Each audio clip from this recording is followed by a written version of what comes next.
President. Majority Leader.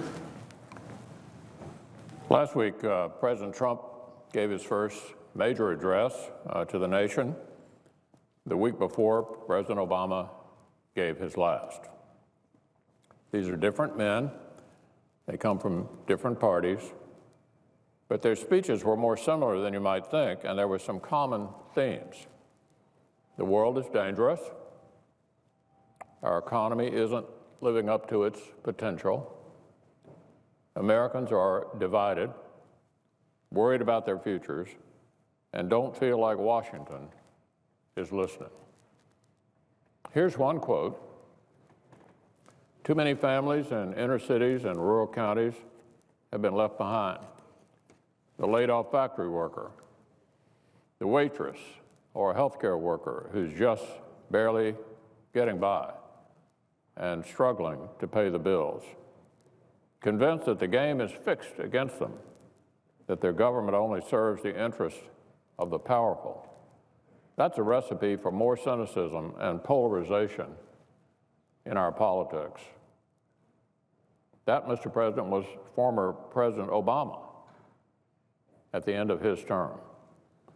It's obvious the situation today for many families simply isn't sustainable. As my friend, the Democratic leader, said in his speech on Inauguration Day, we live in a challenging and tumultuous time. Our economy, he cautioned, leaves too many behind. Our politics, he warned, is consumed by rancor. And we face threats, quote, foreign and domestic. Americans are reeling after 8 years of grand promises and diminished dreams, left-wing experiments, and heavy-handed overreach. Small businesses are literally drowning in regulations, bigger employers as well.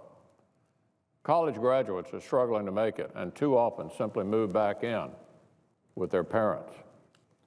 The middle class feels under assault as kitchen tables pile ever higher with health care bills, energy bills, and paychecks that fail to keep pace. And Americans feel like they don't have a say in what's happening either. So let us not underestimate the challenges President Trump is inheriting. They are indeed formidable. There's a lot to fix, but we can move forward if we work together. The first thing we have to do is move beyond this us and them mentality that has so often characterized the last 8 years. Our goal should be to give confidence to everyone, regardless of race, religion, or income, regardless of where someone lives or who they voted for. We're all in this together. We rise or fall as one. When I applied for the job of Majority Leader, I vowed to open up the Senate for a reason. I thought it would give more Americans a voice again. I thought it would give both sides skin in the game again. I thought it would bring us closer to durable solutions, and it has. On education, on transportation, on the fight against cancer, and so many other issues, we passed meaningful legislation that can positively impact millions. The way we did it was simple, really simple, actually. We set the slogans aside, we listened to each other, we listened in good faith, we kept our focus where it truly belonged, on areas where both sides can agree. And wouldn't you know it, it turns out we actually agreed on a lot. Turns out we all want to give our kids a better future. Turns out we all want better roads and infrastructure. Turns out we all want a country that's healthy. Seems obvious, but we can forget these things in the midst of a divisive campaign. We can get lost in the politics and lose sight of our common humanity. Well, the campaign is over. The time for governing is upon us, and we face huge challenges. Many of these issues President Obama sought to solve. Sometimes his policies moved us forward. More often, they moved us backward or created new problems altogether. This is not an attack on the sincerity of his aims. It's a critique of the efficacy of his means. We've seen quite clearly over the last 8 years which policies do not work. We now have the opportunity to try policies that can work. Obamacare offers a great example. Democrats came into office in 2009 with a promise to unify the country and big majorities that allowed them to ignore half of it. They made their choice with partisan, highly ideological laws like Obamacare that divided us further and often made things worse. We've seen how Obamacare in particular has hurt the middle class.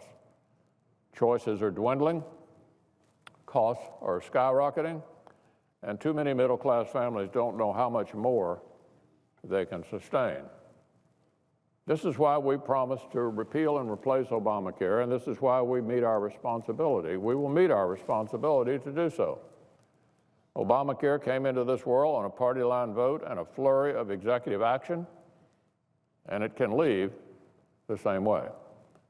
What repeal presents is a fresh canvas where we can start over with durable, lasting reforms that both parties, if they choose to engage, can take credit for. I hope our Democratic friends choose to engage. I hope they join in the hard work of improving health care for the American people. Because let's remember, this should not be about winning or losing. It isn't about scoring points. It's about replacing a law that doesn't work with reforms that can. It's as simple as that. You could hardly accuse President Trump of being a rigid ideologue. He's interested in health care that actually works. Americans are interested in health care that actually works. All of us are. So we can work together to finally solve big problems like Obamacare, or we can continue to bludgeon each other election after election. Our Democratic friends can crank the faux outrage machine up to 10, claim Republicans are motivated by some desire to make America sick, and get right back to the Hatfield and McCoy routine. But that won't solve the problem or move us forward. The moment calls for something more.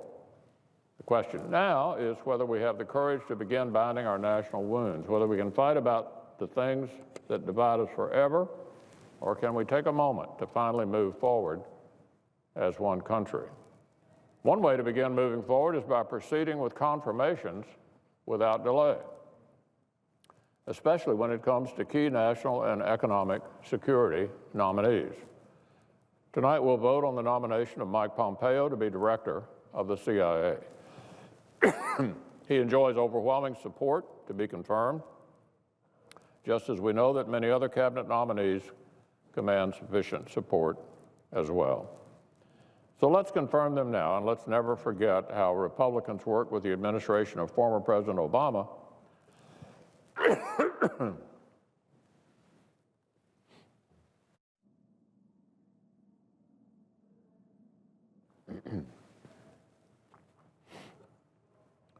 the way Republicans worked with the administration of former President Obama to confirm 7 members of his cabinet the day he took office, and nearly his entire cabinet within 2 weeks.